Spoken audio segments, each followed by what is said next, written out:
네, 오늘의 말씀은 사무엘하 24장 15절에서 25절의 말씀입니다. 이에 여호와께서 그 아침부터 정하신 때까지 전염병을 이스라엘에게 내리시니 단에서부터 브엘세바까지 백성의 죽은 자가 7만 명이라. 천사가 예루살렘을 향하여 그의 손을 들어 멸하려 하더니 여호와께서 이 재앙 내리심을 뉘우치사 백성을 멸하는 천사에게 이르시되 족하다, 이제는 내 손을 거두라 하시니 여호와의 사자가 여부수 사람 아라우나의 타작마당 곁에 있는지라.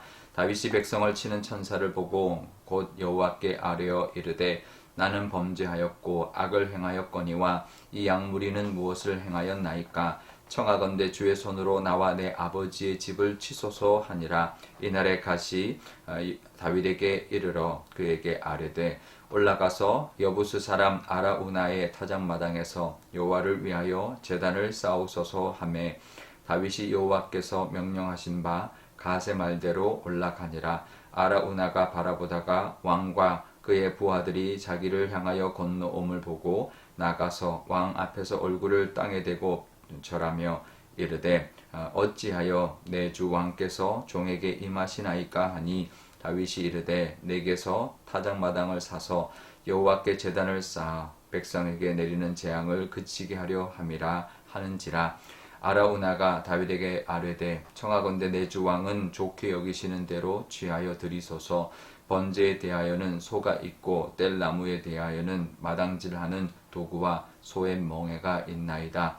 왕이여 아라우나가 이것을 다 왕께 드리나이다 하고 또 왕께 아뢰되 왕의 하나님 여호와께서 왕을 기쁘게 받으시기를 원하나이다. 왕이 아라우나에게 이르되 그렇지 아니하다. 내가 값을 주고 내게서 사리라. 값 없이는 내 하나님 여호와께 범죄를 드리지 아니하리라 하고 다윗이 은 50세겔로 타작마당과 소를 사고 그곳에서 여호와를 위하여 제단을 쌓고 번제와 화목제를 드렸더니 이에 여호와께서 그 땅을 위한 기도를 들으심에 이스라엘에게 내리는 재앙이 그쳤더라.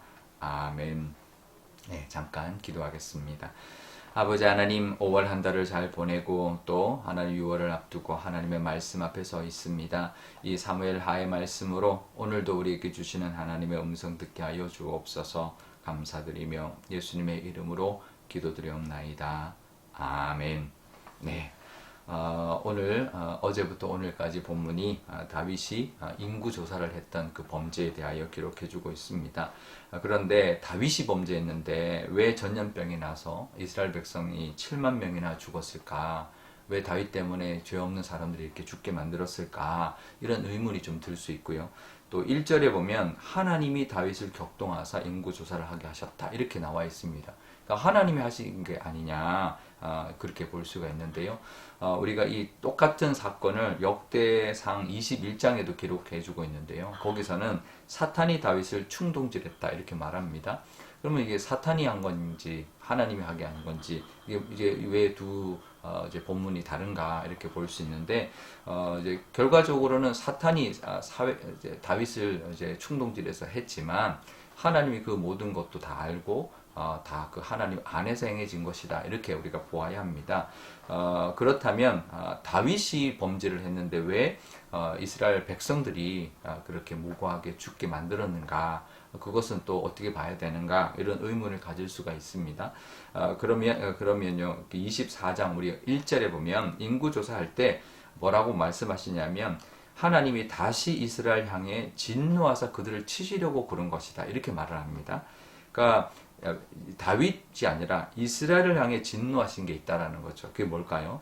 아직은 뭐 솔로몬 이후에 만연했던 그런 그 우상 숭배라기보다는 지금은 이스라엘 백성들이 압살롬의 반역과 세바의 반역의 그 연장선상에서 그 일련의 사건들을 통해서 하나님의 진노가 이스라엘 백성들에게 있었다라는 거죠. 그러니까 세상 나라처럼 자기들이 이제 왕들을 또 바꾸고 또 자기들이 또 왕을 세우고 이룰 수 있다라고 여겼던 그 죄. 그러니까 하나님을 왕으로 여기지 않고 자기들이 세운 왕, 그 마음이 있었기 때문에 하나님이 그들을 이제 심판하신 것이죠. 그들의 그 마음을 하나님께서 징계하신 그런 모습이었다라는 것도 우리가 알 수 있어야 합니다. 물론 다윗이 지은 죄 때문에 일어난 사건이지만 무고한 백성들이 죽은 것이 아니라 백성들에 대한 죄의 대가로 백성들도 그 대가를 받은 것이다라는 것을 우리가 깨달을 수 있어야 합니다. 하나님 공의로우신 분이십니다. 절대 억울하게 죽거나 고통당하게 하지 않는 분이십니다. 우리가 가장 의심하는 것이 그거죠. 여호수아 시대 때 이스라엘이 가나안 땅에 이제 정복하고 정착하기 위해서 그 땅에 있는 주민들을 몰아내는데 다 죽이게 하십니다. 진멸하게 하십니다. 아니 이스라엘 입장에서는 하나님 이렇게 말하죠. 그들을 진멸함으로 말미암아 그들에게서부터 우상이 물들지 않도록 하기 위함이다. 그래서 다 진멸해라. 이제 그렇게 하셨는데 그건 이스라엘 입장이고요. 가나안 땅의 주민들 입장에서 어떨까요? 아무 죄도 없는 우리를 왜 죽이시는가? 이럴 수 있지 않습니까? 그런데 창세기 15장에 보면 하나님이 아브라함에게 애굽에서 이스라엘 백성들이 있을 것을 예언해 주십니다. 그때 뭐라고 말씀하시냐면 너희가 4대 동안 그 땅에 있을 것이다. 그러면서 왜 4대 동안 있냐 하면 아모리 족속의 죄악이 가득할 때까지 너희들이 애굽에 있을 것이다. 이렇게 말합니다. 결국은 가나안 땅이 죄악이 가득하여서 하나님이 심판하신 것이죠. 출애굽해서 하나님이 이스라엘을 통하여 그 죄악을 아모리 족속의 죄악을 심판하신 것입니다. 그러니까 이스라엘이 가나안 땅에 살기 위해서 무고한 사람들을 죽게 한 것이 아니라는 거죠. 그들의 죄악 때문에 그들은 죽은 것이고 또 이스라엘 백성들이 그 땅에 가서 그들을 다 진멸해야 하나님의 심판도 이루어질 뿐만 아니라 그들의 우상을 또 따라 섬기지 않는 그런 환경을 만들 수 있기 때문에 그랬던 것입니다.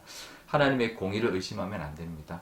하나님은 선하신 분이십니다. 하나님의 선은 끝이 없습니다.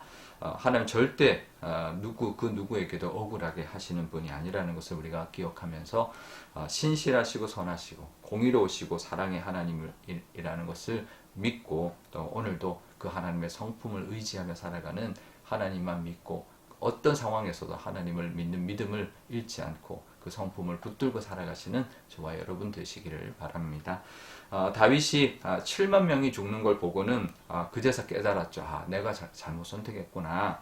그래서 17절에 자기가 범죄하였으니 이 모든 백성에게서 이 전염병을 거두시고 자기와 자기 아버지의 집으로 돌려주십시오. 이렇게 하나님 앞에 기도를 합니다. 그러자 하나님께서 이제 그 선지자를 통해서 여부수 사람 아라우나의 타작마당을 가리키고 거기에서 제단을 쌓아라 라고 말씀하십니다. 속죄의 제사를 드리라라는 것이죠. 그래서 다윗이 그 타작마당과 소의 값으로 은 50세겔을 주고 사서 거기서 번제와 화목제를 드립니다. 참 이것도 제가 예전에 깨달은 것과 참 마찬가지인데요. 우리가 속죄의 제사를 드리는데 예수님의 제사가 사실은 속죄의 제사죠. 우리의 죄를 다 속죄하는 건데 근데 예수님의 제사를 화목제라고 합니다. 하나님과 화목하기 위한 제사라고 말합니다. 지금도 다윗이 사실 속죄 제사를 드려야 되는데 번제와 화목제를 드리게 하신 것이죠.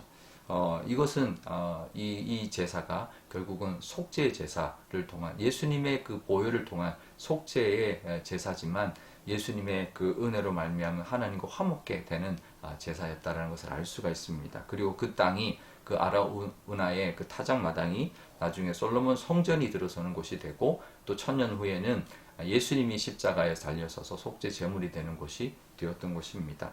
그러니까 하나님은 이미 그걸 다 예비하여 두고 계셨습니다. 그리고 사실 다윗에게도 이미 그 전에 다윗이 회개하기 전에 타작마당에서 용서를 받으시고 그 속죄를 제사를 드리도록 이미 생각하시고 기다리고 계셨다는 거죠. 우리가 하나님은 이렇게 먼저 길을 열어주시는 분이십니다. 그리고 난 다음에 다윗이 회개한 것을 보면 알 수가 있죠. 우리도 그렇습니다. 하나님이 먼저 우리를 사랑하시고 찾아와 주셨고 우리가 회개하기 이전부터 먼저 용서의 길을 열어주신 분이십니다. 다 하나님의 은혜이죠. 오늘도 하나님의 은혜의 하나님을 기억하면서 하나님께 나아간다면 하나님 예비하신 모든 복과 또 형통케 하는 은혜를 누리게 될 것입니다. 이제 사무엘하가 이제 끝나는데요. 사무엘하의 결론이 뭘까요? 결국은 하나님의 은혜였다라는 것이 결론입니다. 하나님의 은혜로 다윗이 택함을 받았고 하나님의 은혜로 하나님이 다윗을 끝까지 붙들어 주셨다. 비록 범죄하고 했었어도 끝까지 은혜를 누리고 있는 것 그거 다윗이 편안하게 노후를 이제 마감하고 솔로몬에게 왕위를 물려주는 자기의 대를 이어가는 이제 그런 왕국으로 삼게 된 것, 그거 다 하나님의 은혜였다라는 것입니다. 오늘도 그 하나님의 은혜에 감사하며 살아가시는 우리에게도 은혜로 시작하여 은혜로 이어지는 우리의 삶이라는 것을 기억하면서 하나님의 은혜에 감사하는 오늘 하루가 되시기를 바랍니다. 우리 오늘 기도할 때 이렇게 기도하면 좋겠습니다.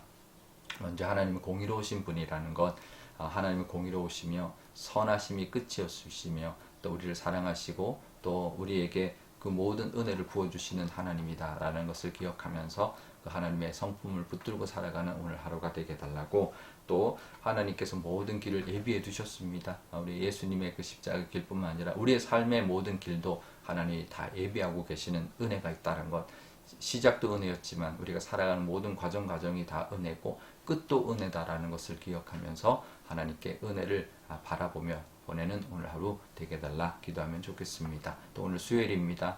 선교사님들 위하여 기도하면 좋겠는데요. 우리 선교사님들에게도 다 예비해 두신 줄 믿습니다. 그 하나님의 은혜를 붙들고 나아가서 하나님의 그 능력을 그 땅 가운데 보임으로 그 구원의 역사 또 복음의 열매들이 가득하게 해달라고 기도하면 좋겠습니다. 제가 기도하겠습니다.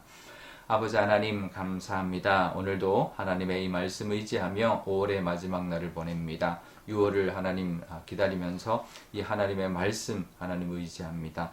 하나님은 공의로우신 분이시며 선하시고 사랑이 많으시고 의가 가득하시며 또 하나님의 그 긍휼함이 가득한 분이라는 것을 늘 기억하며 그 하나님의 성품 의지하며 살아가게 하여 주옵소서. 다윗이 이 사무엘 하의 말씀을 통해 볼 때 많은 하나님의 은혜를 누렸습니다. 택함 받을 때부터 은혜였고 범죄하면서도 하나님의 은혜가 늘 함께하여서 끝내는 하나님 앞에 돌아오고 하나님 앞에서 편안하게 생을 마감하고 또 자기의 대를 이어 솔로몬이 왕이 되게 되는 그런 복을 하나님 누리게 되었습니다. 우리도 하나님의 은혜 속에 살아가고 있다는 것 늘 기억하게 하여 주옵소서. 오늘도 하나님의 은혜 가운데 또 예비하신 복을 누리며 형통케 되는 하나님의 인도하심을 누리며 살아가게 하여 주옵소서. 선교사님들 위하여 기도합니다. 선교사님들에게도 하나님의 예비하심이 있을 줄 압니다. 하나님의 은혜를 붙들고 나아갈 때 그곳에 열매 맺게 하시고 또 성령의 그 도우심으로 말미암아 그 땅 가운데 하나님의 나라를 이루어드리는 선교사님들이 다 되게 하여 주옵소서. 감사드리며 예수님의 이름으로 기도드리옵나이다. 아멘. 주기도문하겠습니다. 하늘에 계신 우리 아버지, 아버지의 이름을 거룩하게 하시며 아버지의 나라가 오게 하시며 아버지의 뜻이 하늘에서와 같이 땅에서도 이루어지게 하소서. 오늘 우리에게 일용할 양식을 주시고 우리가 우리에게 잘못한 사람을 용서하여 준 것 같이 우리 죄를 용서하여 주시고 우리를 시험에 빠지지 않게 하시고 악에서 구하소서. 나라와 권능과 영광이 영원히 아버지의 것입니다. 아멘.